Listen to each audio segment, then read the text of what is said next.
Welcome, everybody.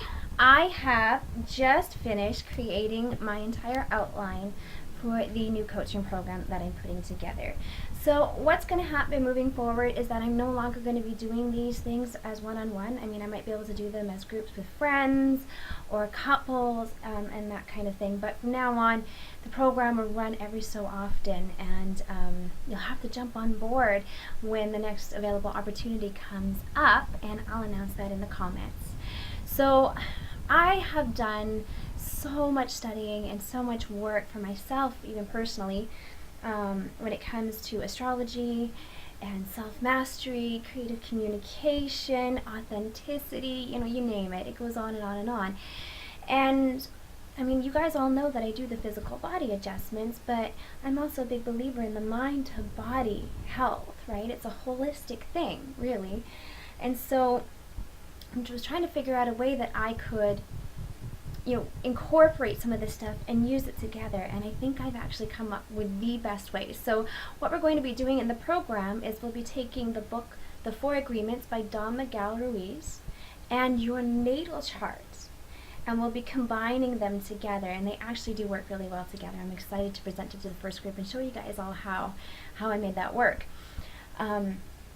What everybody will need to do is they'll need to sign a contract, so it is your personal commitment to your own health and well-being, and then the program will run roughly about 4 weeks. So we'll have a group session together, so that's everybody there, so we can walk through some exercises and stuff that I have planned, and then what we'll do is we'll follow up individually about 3 times during the week before we meet again as a group. Okay? So hope you enjoy the outline. If you have any questions like that, feel free to message me and I'll be happy to help you out with that. Alright, so week 1, be impeccable with your word. We'll talk about the first part of our lives. So this is self-expression, self-esteem, safety, security, and how as our communication evolves, the sophisticated nature of it really opens up doors for you. Language affects the way we experience our world. Even linguistics have studied how different languages use the concept of time in their language and the unfolding effects of it geographically. Some countries are better at things like saving money, studying, etc., all because of the language they use.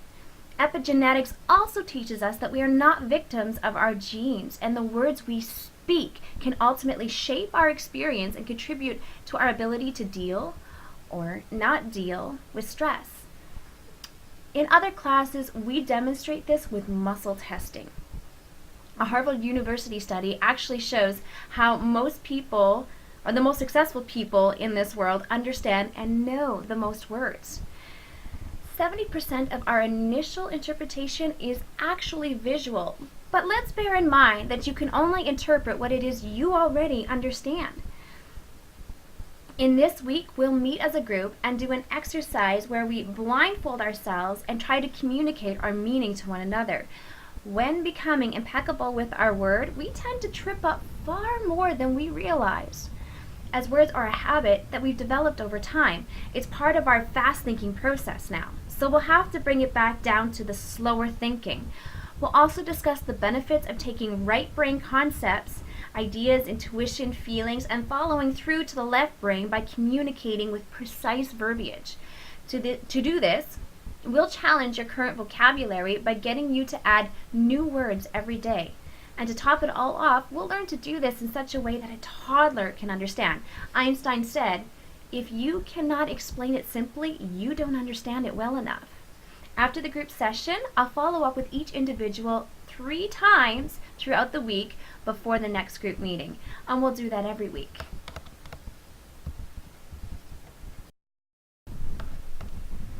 All right, week 2. Don't take anything personally.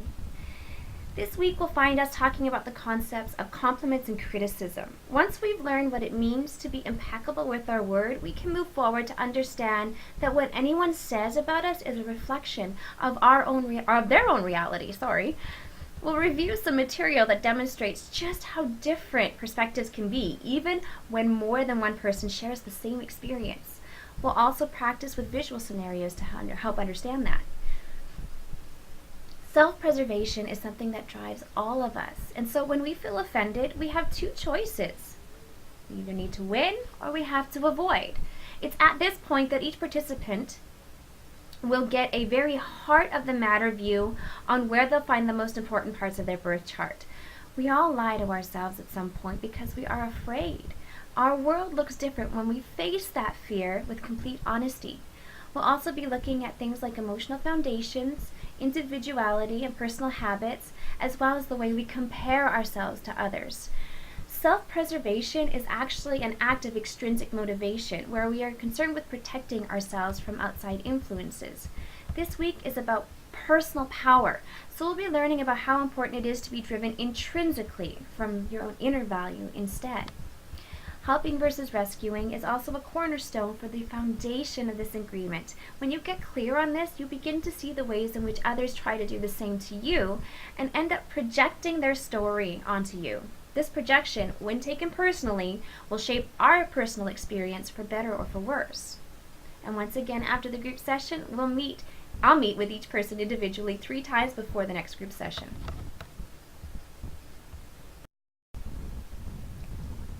Week 3. Don't make assumptions. So this week will be about creative communication. Here we can no longer entertain the idea that it's okay to agree to disagree. Why? Because quite often we're making assumptions. We'll be tapping into our humble and inner sage by not only clearly communicating, but asking questions to avoid misunderstandings. Here it isn't about making the other person wrong if we do not agree. It's about owning our misunderstanding and asking the person to help us understand where it is they are coming from. We'll practice in a group session how to speak to a partner and then ask each partner to PR, represent for the other person to the rest of the group. This will be a test of not only being impeccable with our word, but how well we can ask questions so that we can arrive at a solid understanding of the other person's point of view. Not only are we given a chance to be clear, we also deepen the connection we have with others by leading by example and demonstrating a genuine interest in them. When we make assumptions, we end up taking things personally, and gossip often stems from this, which means we aren't being impeccable with our word. We do not see things as they are, we see them as we are. Far be it for me to say that anyone is less than incredible. It's just that this is your chance to really let it show. This is all about our personal relationships, what we learn from them, and the wisdom that we gain.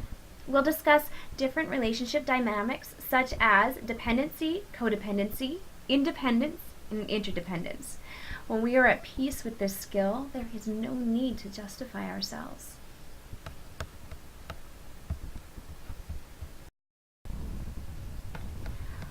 Week 4. Always do your best. This one will really bring it all home. This one is about our personal and sovereign commitment to do our best. As we evolve, it's imperative that we realize that we don't necessarily completely arrive. Life is continually moving forward. Likewise, when we practice the first 3 agreements and get to the 4th, we can begin to see that there aren't actually any mistakes. There are only choices. Should we find ourselves on the short end of a situation due to a choice we made, we can find considerable relief by realizing that what happened is the only thing that could have happened, and that tomorrow is a new day full of opportunities to make new choices. It's here that we also learn it's okay to celebrate our joys and victories. This week is all about the impact we have as global citizens, our destiny, and the fact that we are masters of our fate. We choose. We are no longer afforded the luxury of doing anything without intention and purpose. In our natal charts, our reflection of our life is presented by what kind of impact we'll have not only here and now, but when we're gone. The one-on-one session after the group meeting will help you understand what that tends to look like for you. It leaves us with the question, how do you feel about the legacy you are leaving behind?